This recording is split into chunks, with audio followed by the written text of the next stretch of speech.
and sleep better so that you can do more of what you love. You have the power to take control of your healing journey with our online 6-week Change Your Pain course. Learn somatic practices to tap into the wisdom of your body and then learn to trust your intuition. Challenge your thinking and embark on a transformative journey with Resolve Pain Guru as your guide, unlocking infinite rewards along the way. Experience the life-changing benefits of somatic practices at resolvepainguru.com. Register for our 6-week Pain Relief Starter Series and start your journey to a pain-free life of joy. That's resolvepainguru.com. resolvepainguru.com. Hi, it's Penny from Nightingale, your go-to spot for unforgettable gatherings, whether casual or special. Picture this, the warm glow of our cozy atmosphere, the laughter of friends, and the joy of sharing delicious food. From our Nightingale burger to the irresistible chocolate pot de creme, there's something for everyone. Plus, Chef Carrie is always cooking up something special for those memorable moments. Craft cocktails, curated drinks, and diverse menu options make Nightingale the go-to for any celebration. Learn more at nightingalempls.com. Hi, I'm Mary T, inviting you to experience our integrative Mary T Health and Wellness Center, offering physical, occupational, speech, and lymphedema therapies. Experience our guided imagery, meditation, Tibetan medicine, dry needling, massage services, including cupping and oncology massage. Sign up for our free wellness screenings and learn more at marytwellness.com. All major health insurance providers are accepted. Come for therapy, experience wellness. Hey, Cudahy to all my friends and relatives in 4 directions. This is Robert Pilot of Native Roots Radio presents I'm Awake. I'm here to ask you for your support. Finding honest Native-centered news is not easy. But with your support, we're able to provide accurate information about Standing Rock, Line 3, treaty violations, and COVID-19 in our Native communities. Please visit Native Roots Radio Network on Patreon and donate if you can. That's Native Roots Radio Network on Patreon. Pinigigi, and thank you for your support. With a look at your AM 950 weather, I'm Patrick Lilia. Clear tonight with a low of 49, then Thursday cloudy with a high of 66. Vinaigrette can add the perfect complement to your next home-cooked meal. Taste test their wide selection of oils and vinegars, and they'll bottle it for you right on the spot. Vinaigrette is located at 50th and Xerxes in South Minneapolis. Check them out at vinaigrettemn.com. Portions of Native Roots Radio may be pre-recorded. It's a good day to be indigenous. Get up, stand up. They are going to become more brutal. Couldn't cut, hitting cut again. Because all the hippies were trying to be Indians anyway. They're going to become more repressive because it's a matter of dollars and their illusionary concepts of power. Hey, Victor. We must live in balance with the earth. And also with recent happenings at Wounded Knee. I am awake. Welcome to Native Roots Radio presents I'm Awake, and I'm your host, Wakanja Hade. Hey, Cudahy to all my friends and relatives in 4 directions. You are listening to Native Roots Radio presents I'm Awake, and I'm your host, Robert Pilot. Hey, we discuss local, national, Native news and events, and as you know, Chujunk, Native issues are human issues, and human issues are Native issues. Yes, you are right, Dega. And this portion of the show is supported by Strong Hearts Native Helpline. October is Domestic Violence Awareness Month, and Strong Hearts offers culturally appropriate support and advocacy. Call or text 1-844-7-NATIVE. That's 1-844-762-8483, or chat online at strongheartshelpline.org. Yeah, hey, we got Strong Hearts on tomorrow, right, Haley? We do. Yeah, we're going to be joined back with Rachel Karshunk, who I believe is based out of Michigan there. And yeah, we're going to be bringing awareness to Domestic Violence Awareness Month, which is October. And it's something that I think kind of everyone in Indian country can relate to or knows someone who has, been impacted by domestic violence. And it's important to talk about. Absolutely. You know, what's interesting about Strong Hearts is they started right around the same time we started. And they were local. Yeah. They were like in Bloomington, Minnesota.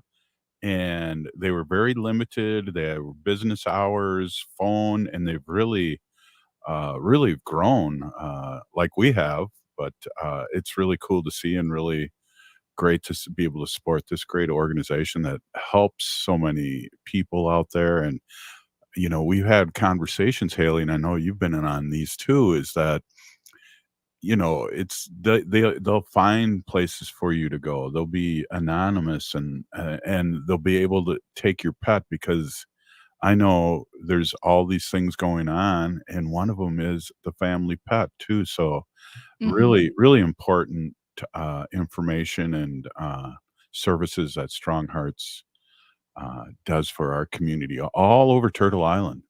Yeah. It's good to mention that they're not only just Minnesota based, but you can access them all over wherever in the country, and it is safe, confidential, and anonymous, and 24/7. So you can reach out to them any time of the day. Well, I'm back in town in the Twin Cities here in St. Paul Yeah. specifically, and Welcome back. thank you. And there's things going on that one of them I won't be able to go, but the women's luncheon is happening tomorrow from 12 to 2. The MIWRC in Minneapolis is hosting it, and that's something, Haley, maybe you'll stop by. But also, right around the corner is a Native American Community Development Institute Four Sisters Farmers Market, which is 11 to 3. And I missed out on the pickles because I was in New York for a week, but I see you were on NPR, which I thought you were getting a job there. I was all nervous when I saw your picture on their website. No, just testing the pickles out. You know me, a big pickle snob out there. Budging in front of the line, getting the best, big pickle out of each jar. Do you know who I am? You know me. Here for the pickles. Yeah, it's always fun to be out in community in Minneapolis. Our friends at the Minnesota Indian Women's Resource Center is hosting another women's luncheon tomorrow in their community room. And then, the Four Sisters Farmers Market at 1414 East Franklin Avenue, Powwow Grounds Coffee Shop, parking lot. I know there's going to be a food demo with Dream of Wild Health, and of course, the beautiful vendors that come every Thursday. Yeah, definitely. Wow, we have a pretty crazy show today too. Our friend Arvina is going to be on and love talking about politics. So I'm going to hold off on talking about last night. JD Vance. Oh, I almost started talking. Oh, wait, there's Arvina. Welcome, Hey. Arvina Martin, Executive Director of Emerge Wisconsin, and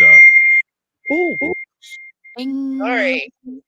sounds like your smoke alarm's popping up there again. I actually moved someplace else so I would not get the smoke alarm. I tried to fix it and I made it worse, so I'm in a different location. It's time to move, Arvina. I know. Nothing else. That's it for me. No more. Burn it down. Totally watched last night's replay and then what the pundits had to say. We'll talk about that next segment when we got more time to talk to you. But what's your feeling right there? How much do vice president debates really matter? I don't think they move the needle a whole heck of a lot. I mean, we saw that the just lopsided performance between the vice president and Trump didn't move the needle much. I can't imagine that this would move the needle all of that much either. But it was a far different debate. It was, there was a lot less yelling, though they did have to cut the mics once. And that was an interesting moment, but it actually kind of felt like old school politics where people were talking about policy instead of personalities. Yeah, definitely. And I know JD got a little upset because he said, "Hey, you're not supposed to check on my check live on my if I'm telling the truth or not." Yeah, he said, I thought the rules said no fact checks, which, I think made him sound like a petulant child. So, I don't think that was a good look for him, but I don't think, the people that like him, and I use that term very loosely because it doesn't seem like lots of people like him, but the people that are on his side are going to be able to look past that, and the people that are not fans are going to use that as fodder for continuing to not like him. So I don't think it's going to change any minds, but more like it gives more reinforcements for people that already are set in their ways or in their thoughts. Yeah, and I think that's where it's at. I believe that most everybody has picked who they're going to vote for. I mean, it's you can vote here now in Minnesota. I know other states have started that too. Is Wisconsin early voting too? We have started where folks have gotten their absentee ballots if they have requested them, but we have not started in-person absentee balloting. So that will not happen for a few weeks. It's usually about the last 2 weeks before Election Day. That's usually when I go vote.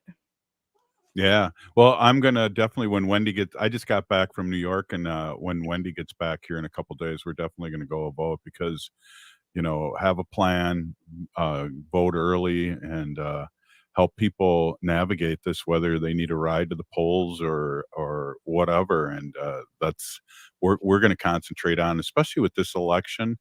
I know in past elections, it's kind of exciting to vote and at the voting place the day of, but this is too important to get messed up somewhere. Yeah, and it's also like you said, it's good to vote early just to make sure that if there's any weather on election day or things that happen, perhaps your smoke alarms are going off and you can't get them undone. And that ends up taking up the majority of your day. This way you don't have to worry about that, and you can do it on your own schedule. Then also you can help people like you were talking about, giving people rides to the polls, encouraging your friends and relatives to vote, helping out on election day, whether it's being a poll observer and making sure that people are being able to cast their ballots, other kinds of volunteer options to help make sure that everybody who can cast their ballot is able to. Yeah, let's talk more about this. Hey, we're here with Arvina Martin, Executive Director of Emerge Wisconsin and Ho-Chunk, which makes it even better. All Ho-Chunk show right now. Oh, what? Oh, what? Hey, we'll be right back. This is Native Roots Radio presents I'm Awake.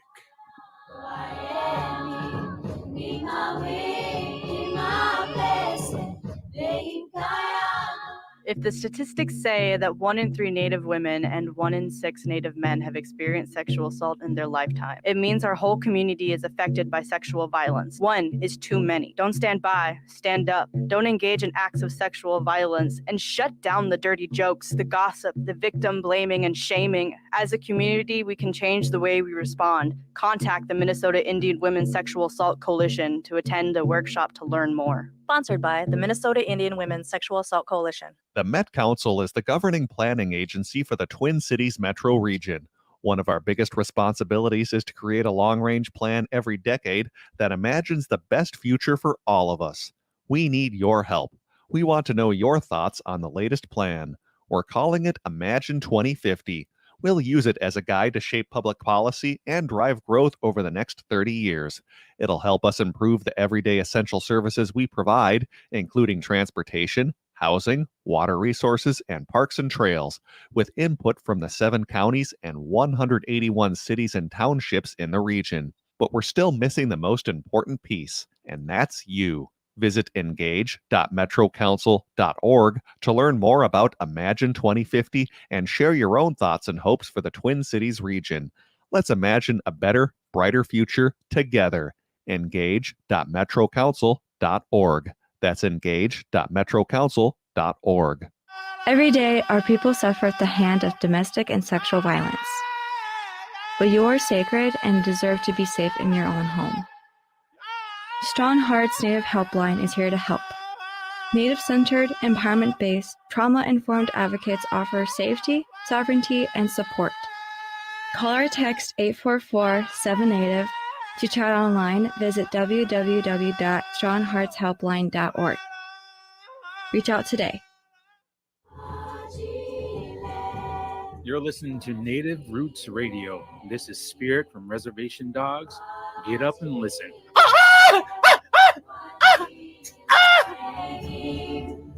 Welcome back to Native Roots Radio presents I'm Awake, and this is Robert Pilot. This portion of the show is supported by the Minnesota Indian Women's Sexual Assault Coalition. Hey, it's cool to hear Dallas Goldtooth do that promo, and he was on a big part of the new movie on Netflix called Resball, and we'll have to get him back on here and talk a little bit about that experience. And really great to be recognized and see people that look like us on Netflix, and this movie in particular. It was pretty fun, and we talked about that a lot yesterday and the day before. But we have Arvina here, Arvina Martin, Executive Director of Emerge Wisconsin. Arvina, did you happen to check out Resball on Netflix? Not yet. I was at a medicine dance all last week, so wasn't really around electricity too much. But it's high on my I'm probably going to try to watch it this week, but I am glad to see more things and more shows that feature us. I feel like we're kind of in the makings of this kind of native entertainment renaissance, with Reservation Dogs and Prey, and now this. And I think one of the wildest things is when non-native people ask me, "Hey, have you heard of this Dallas Goldtooth guy?" I'm like, "Yeah, of course I have."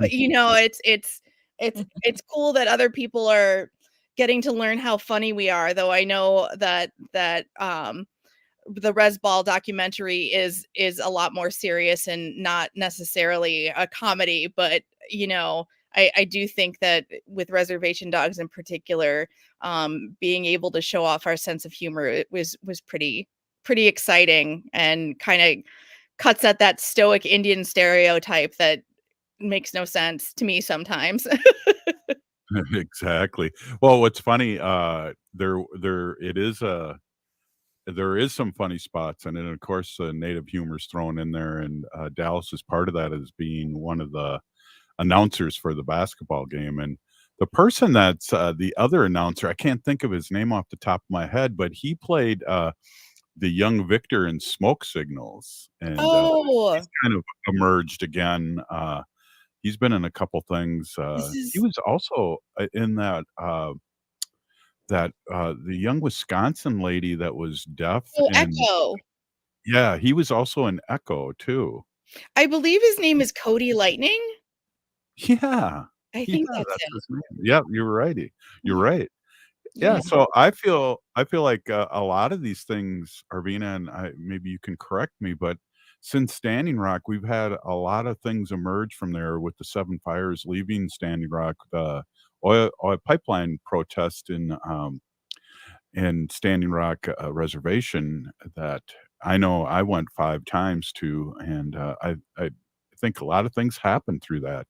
We talk about AOC going there and deciding to run for her office in Brooklyn.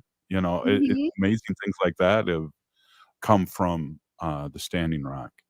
Yeah, I mean, and I think the historic nature of that with the 7 fires, I think that people realizing the importance of issues that are important to Indian country, and in this case, environmental protection and preventing pipelines from being put in our communities, in our backyards, in our homes, in our sacred lands. I think that seeing people, and seeing young people too, definitely opened a lot of eyes to the rest of the country, or for the rest of the country, to see about the issues that we're facing, but also seeing that we are dynamic communities, and we have stories to tell. Yeah, it was amazing, and I remember being there on Thanksgiving weekend, and Ho there Chunk was Day weekend. Yeah, exactly, exactly, and there was a lineup of cards like the end of Field of Dreams the whole time I was there, lined up, Wow. to get in there. There was over They said there was an estimate of 20,000 people there, which would have made it like the 2nd largest city in, North Dakota. Oh, wow, and I know that there was at least one baby born there. Yeah.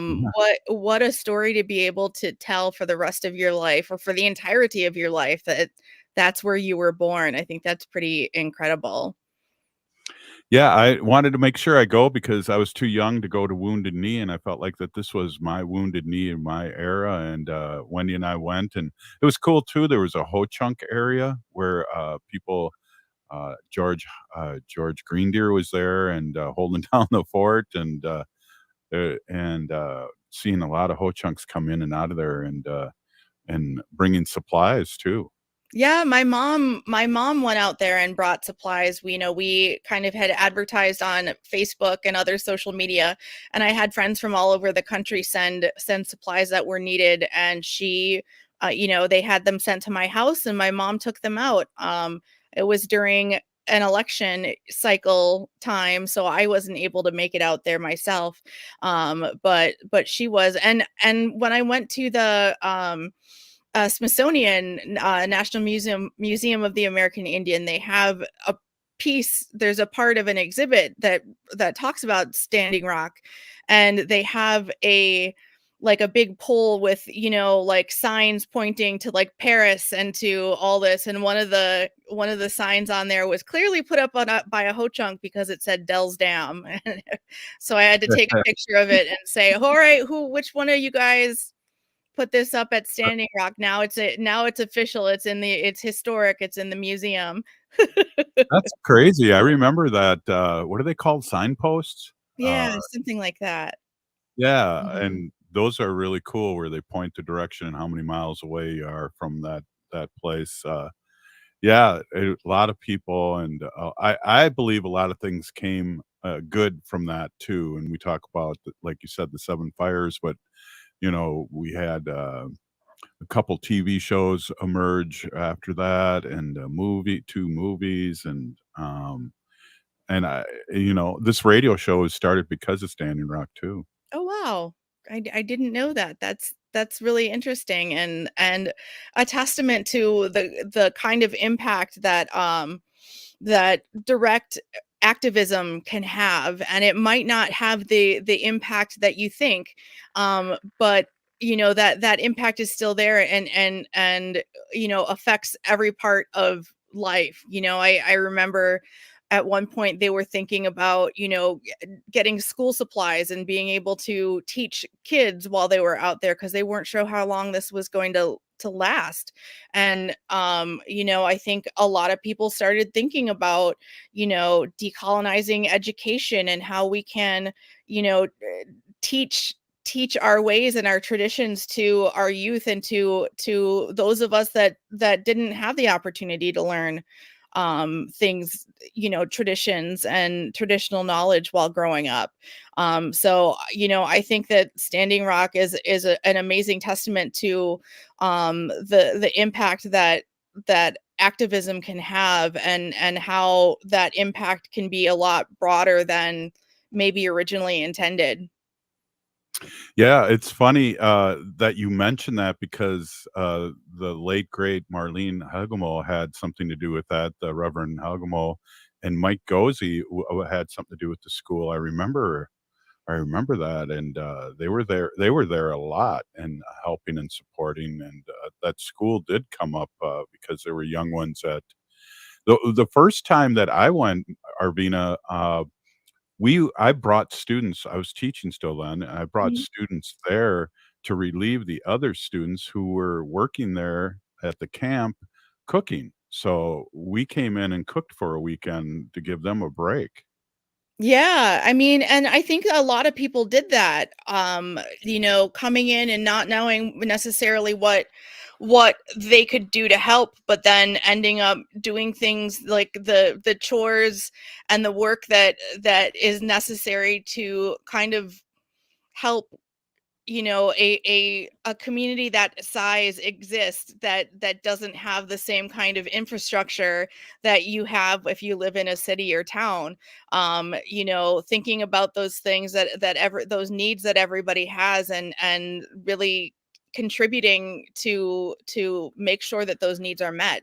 And I think that that's a great way for folks that wanted to get involved but didn't necessarily know a ton or know what to do. They are like, I can throw down some grease, let's make some food. I'll feed you. Some fry bread. Yeah. Now Haley's got her family's secret recipe too. She got from her grandma. Or Yeah. nan, We or can make a mean fry I guess. bread now. The Yeah. last time I tried to make fry bread, I failed because the yeast died before I even got it, so my dough didn't rise. So I'm not a fry bread maker. I tried. We'll have to get you some better yeast next time. Yeah. You have told this story on the show before. I may have. It's not one of my shining moments, but you got to tell the good and the bad. Well, Right on. I appreciate fry bread. I don't eat much fry bread, but it got a big colonizing story behind it, and so it's a double-edged sword because it's not the healthiest thing, but also it was a thing that was given to Native Americans with bugs in it to do something, back in the day, and with lemons they made lemonade and they made fry bread, so it's a tradition. Like Cookie Monster says, it's a sometimes food and not an everyday food. Hey, with that, we're here with Arvina Martin, Executive Director of Emerge Wisconsin, and we'll be right back after this short break. Minnesota has the only original wolf population in the continental United States. And 80% of Minnesotans believe the wolf should be protected. Howling for Wolves is asking Minnesotans to respect our true wildlife manager, the wolf. Their survival is critical to our ecosystems, our communities, and even our economy. As highly intelligent animals with strong social bonds, Minnesota wolves deserve to be protected and admired. Learn more at howlingforwolves.org. Let's live and let howl.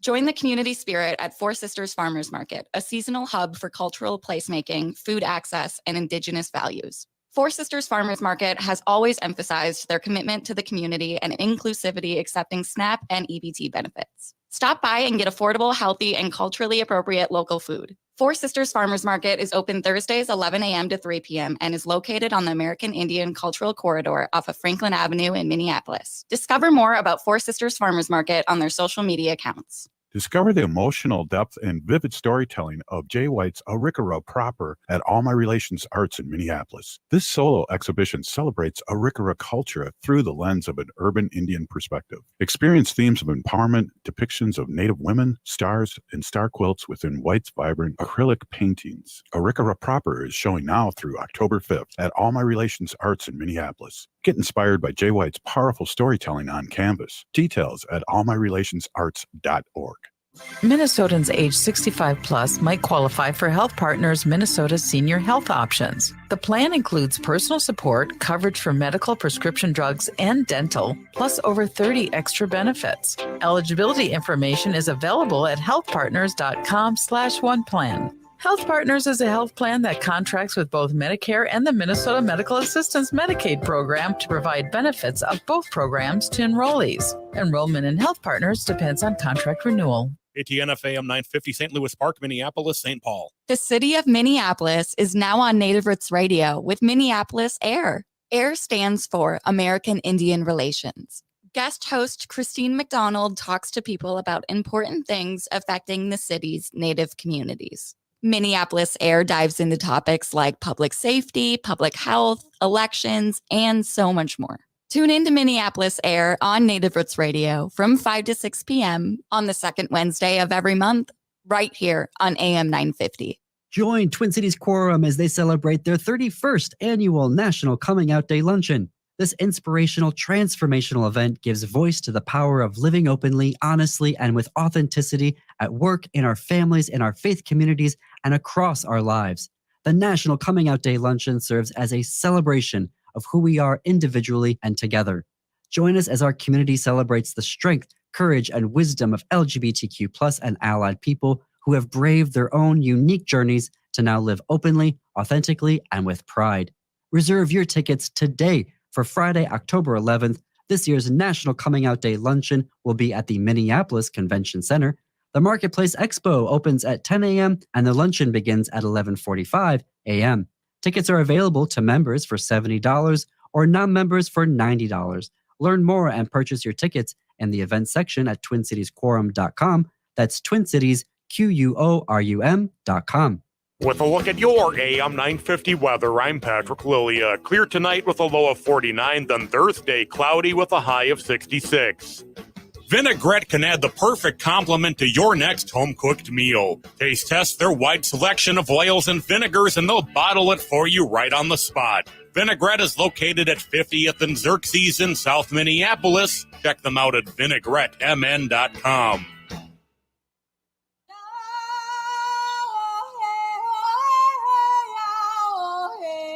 This is Leonard Peltier.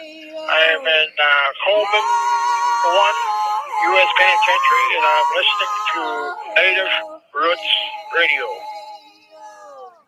And we're back to Native Roots Radio presents I'm Awake, and this is Robert Pilot. This portion of the show is supported by Native American Community Development Institute, or NACD, in Minneapolis. Hey, we are here with Arvina Martin, Emerge, Executive Director of Emerge Wisconsin, and we're talking a little potpourri of everything. I always like saying that word. I don't know why. Potpourri of everything today. Yeah, I mean, there's like a lot. There's a lot that's been going on, and there's a lot to talk about. Well, I'm going to give you the floor. What would you like to talk about? I think that's important to be able to do that with you and talk about what's happening, especially in the great state of Wisconsin, besides Vikings football. Oh dear.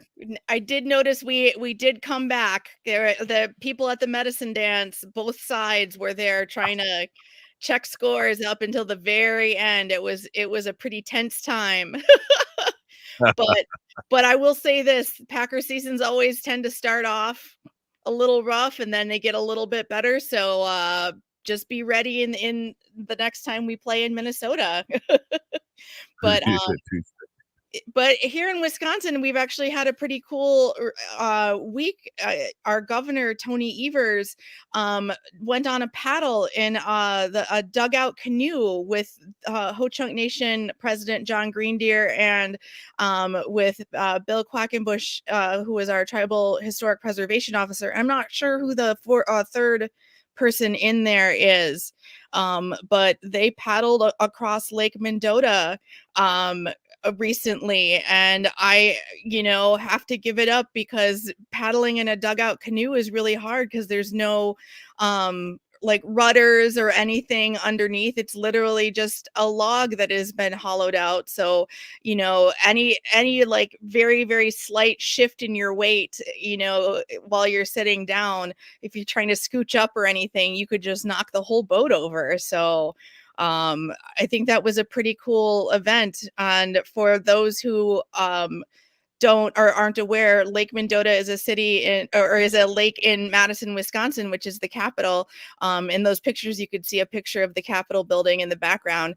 And over the last several years, they have found a series of ever older dugout canoes. I believe the most recent ones that they found were about 8,000 years old, which is remarkable. And I had the privilege a couple summers ago of paddling with Ho-Chunk youth from the top of Lake Mendota all the way down into northern Illinois through that lake chain. And when we got to that spot where they found the canoes, I was, don't mind my cat walking around behind me. When we got to the spot, we stopped there and they kind of told us about how they found these canoes, and I was so overcome with emotion that I cried. People that know me know that I wear my heart on my sleeve. I cry pretty easily, but I think I had not expected to be so emotional over that, especially because where the shore was, it is close enough that I could walk there from my house. So to have this, so to have these pieces of our history found in a place where I can walk. I mean, there's there's not that many Americans who can say that they've seen evidence of their ancestors, from thousands of years ago within walking distance of their own home. So, it was a very, very powerful moment for me. And I'm sure the governor had a similarly powerful experience, because it's impossible to not feel something once you're at that spot. Yeah, absolutely. It's amazing. They were up here in the Twin Cities. I think they started in the Twin Cities and went to not Bede-Makaska, but where the two rivers meet, Badote, and started their journey. And let me tell you, those dugout canoes are a little scary for a big guy like me because, getting old like I am, my balance isn't what it used to be. And those are dug out and for smaller people because that looked a little scary. And I was in my pontoon driving by and keeping up because our vice president's son was in there and we were taking pictures. But Bill does an unbelievable job. He's been up here for the Banish book and talked about the history of Ho-Chunk in Minnesota and how we've been here for 10,000 years. And it's just we're lucky to have him. Agreed. And he actually, I'm not sure if it's the same canoe. The canoe that we rode in, I don't know if Bill has like a small fleet of dugout canoes, but there was a tree that the Dane County, which is where Madison is located, the Dane County Forestry donated a tree that was cut down to the Ho-Chunk Nation specifically to make that new dugout canoe. And Bill had folks, especially tribal youth, helping, and my daughter got to help a bit and pounding the dowels in to make sure that the width or the thickness of the bottom was appropriate. So yeah, it was. We missed that last part. I think the little kitty became an antenna of sorts, and Oh, was he purring too loudly? what did your daughter do again? She helped pound dowels into the holes that were to test and make sure that the thickness of the bottom was the right thickness. So Oh, cool. yeah, she was a lot better at hammering those in than I was. All of mine split, but hers went in real nice. Wow, that's Yeah, amazing. we just did. I participated in the Koi Strong, which is the Ojibwe word for woman, strong triathlon here at Bede-Makaska in Minneapolis, and part of the triathlon was canoeing. So, I mean, these were just in regular canoes. I can't imagine how canoeing across a lake or a river in a dugout traditional one would be. Could imagine.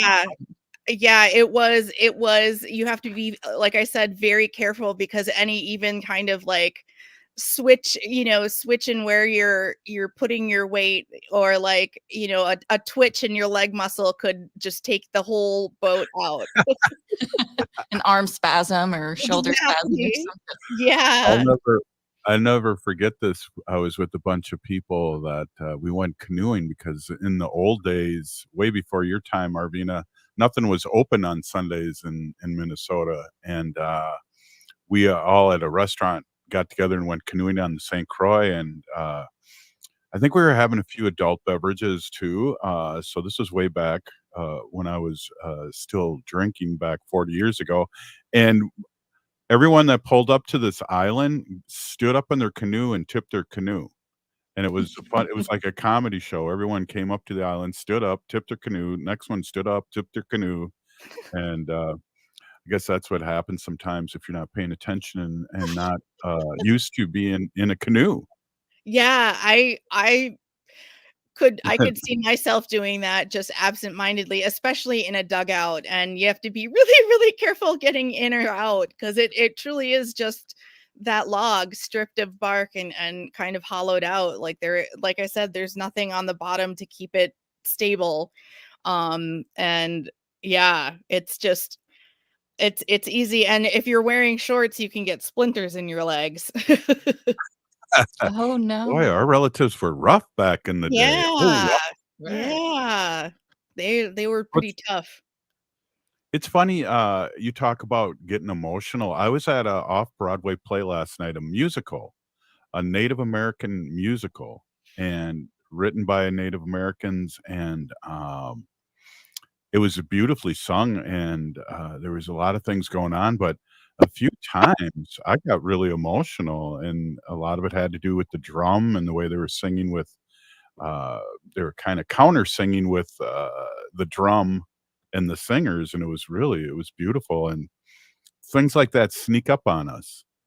Absolutely. I think when we experience things like that that are traditional and we're experiencing them in a different context than we're used to, that it does sneak up. And there is something about listening to the drum and singers singing that is kind of home.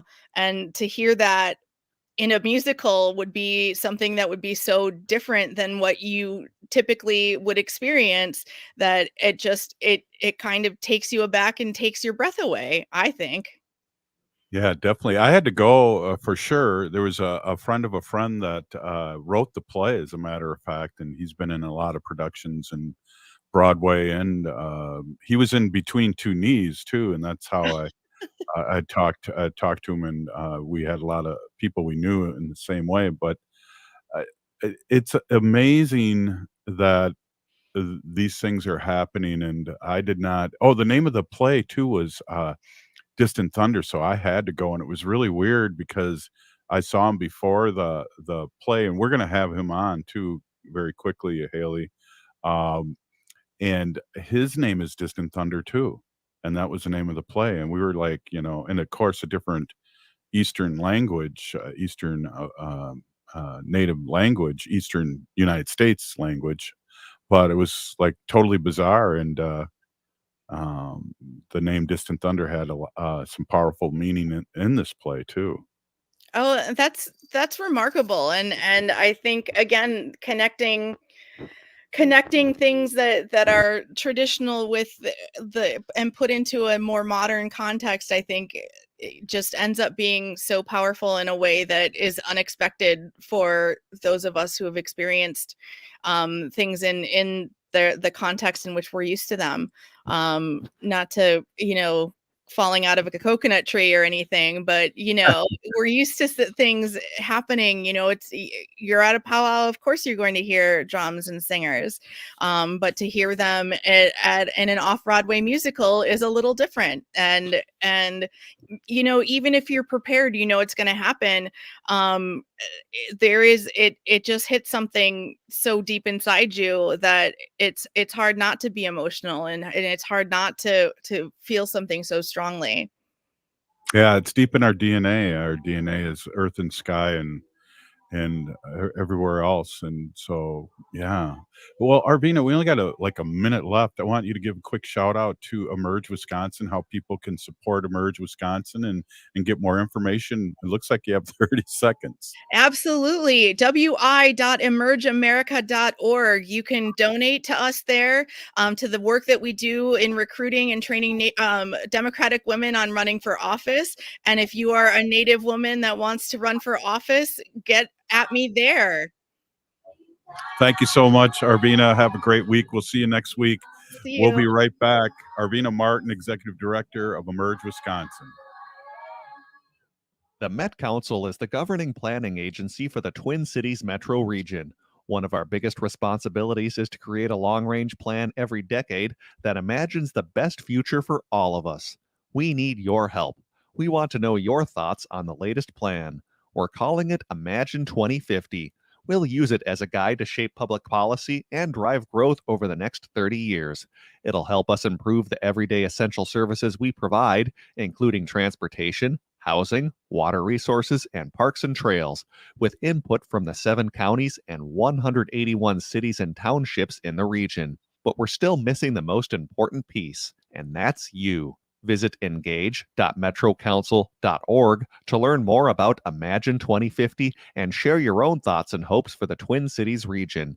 Let's imagine a better, brighter future together.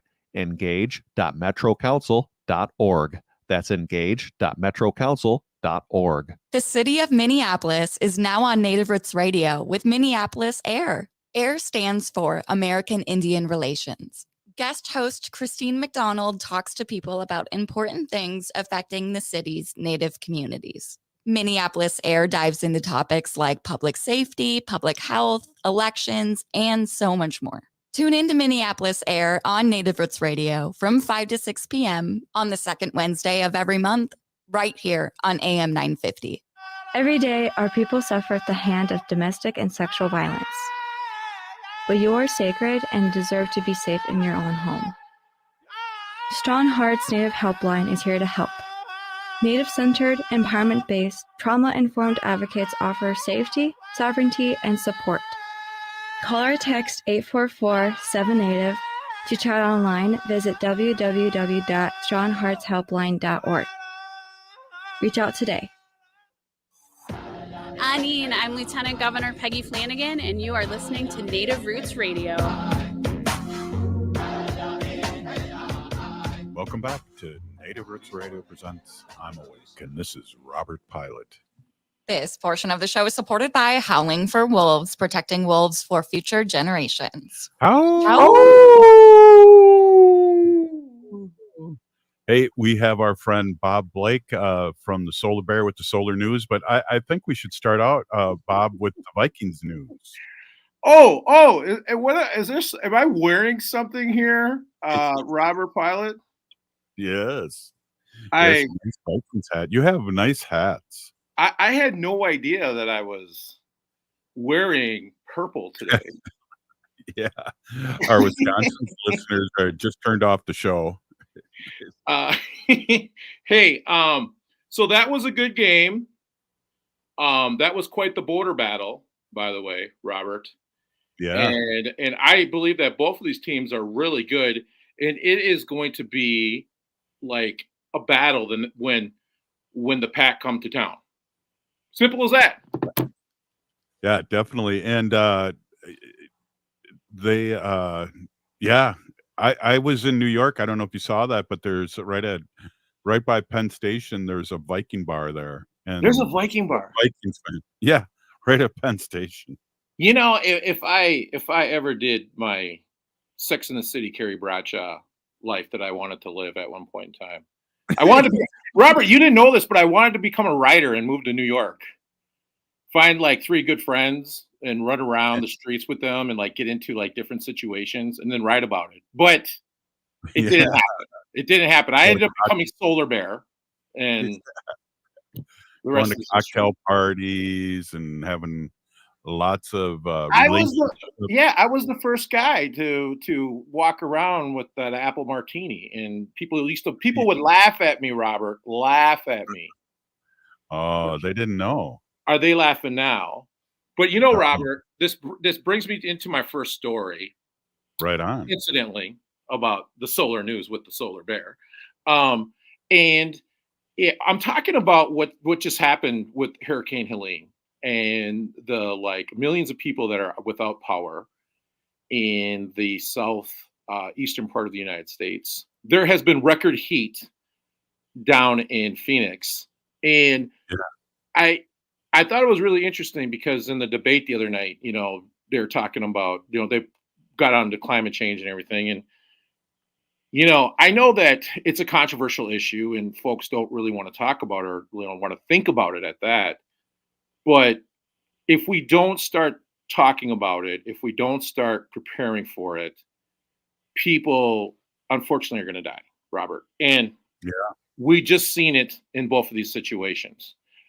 So I'm all about pretending that there's nothing wrong, that there's a big elephant in the middle of the room, right? Like, let's just walk around it and let's avoid it. But if we don't do something about it, if we don't like take action, the events that we just witnessed are going to get more extreme. You know what I mean? Yeah, definitely. So I just wanted to throw that out there because I really was interested when the vice president candidates were talking about it. And then, you know, and obviously Governor Walz talked about his, you know, record here in the state of Minnesota and all the good things he's done around climate change. But Point being, though, is like there's still a lot of work that we need to do. And people need to take this seriously. So what I wanted to do was just go into the latest solar data cheat sheet. Let's do it. And there is currently the value of the U.S. solar market is $60.1 billion. Wow. B with a billion.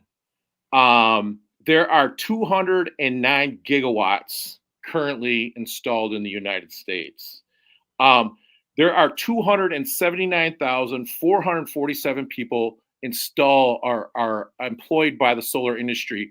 And this is because of the historic legislation that was passed by the Biden administration. So people listen to the solar bear when he says that don't feel like your vote does not count. It does count. And look at the jobs that have been created. Look at the value that has been created in this country because legislation was passed by the Biden administration. So that right there, Robert, should give a lot of folks a lot of, gumption or like to get out there and vote and to make sure that their voice is heard. Absolutely. Go ahead. No, I was agreeing. I said absolutely. Yeah. There are 35.8 million households that have solar energy. And every 39 seconds, there was a project that was installed in this country. Carbon emissions that were reduced is the equivalent to 53 million vehicles being taken off the road, Robert. 53 million vehicles that aren't emitting carbon into the atmosphere, which is contributing to global climate change. 25 billion gallons of gas not used. Water protectors, people that don't want pipelines, right? Like, hey, look at this. You know what I mean? These are facts, right? 25 billion gallons of gas. So this is how we win the battle. This is how we win the war, right? They built the pipeline. I get that. Let's win the war. You know what I mean? 3.7 billion trees, equivalent to 3.7 billion trees being planted. And Robert, this is one of the craziest statistics, but the shuttering of 58 coal-fired plants in this country has been closed because of all Americans, and their transition into renewable energy, into solar. That's amazing. I got to put the applause up. Okay, Bob, go ahead. I just want to say 15% of U.S. homes will have solar PV system by 2030. If our politicians, if you're listening to this, let's get some legislation mandating in our building codes that in new bills, they have to require renewable energy solar on them. California is doing it. It's working out just fine out there. I think we could do it here in Minnesota. 450 gigawatts of new solar capacity will be installed over the next 10 years. Wow. That just means growth for Solar Bear. Definitely. Wow. Keep it coming. And the price of solar in the last 10 years, Robert, has come down by 43%, and it's still going down. So it's Moore's law. Like every 2 years, things get cheaper, smaller. I once heard this really smart guy talk about a calculator. He talked about a calculator, and he was explaining this calculator situation. And I'm telling you, it was the first perfect metaphor for what is happening with solar. Yeah. And just real quickly, California and Texas, Florida, North Carolina, Arizona, Georgia, Virginia, Nevada are like 8 of the top 10 states that are installing solar. Robert, do you see a correlation between those states and a certain party? Yeah, definitely. So what is that saying? The statistics out there are saying that 75 to 80% of Republicans believe in renewable energy and solar. 75 to 80% of Democrats believe in it. So it's this 20%, right? That is like on the fence, right? And so I was like talking about that because, when you look at the leaders in installing renewable energy, they're all red states. Yeah, it's crazy. And they're getting the most support too. And I think that's that's good on the Democrats when they talk about being open to both parties and American citizens. Yep. And then the last thing I want to leave with from the Solar Bear with the solar news is, in order to address climate change, we need to be generating 30% of electricity by 2030. We can do this. We could save the planet for the next generation, Robert. Solar Bear is all in. Right on. Hey, Solar Bear with the solar news and the Minnesota Viking update. We really appreciate you, Bob Blake, with Solar Bear, and thank you so much for coming on. Hey, if you're listening to the show, you're part of the resistance. We're still here. We are the 7th generation Skol Vikings. And free Leonard Peltier now.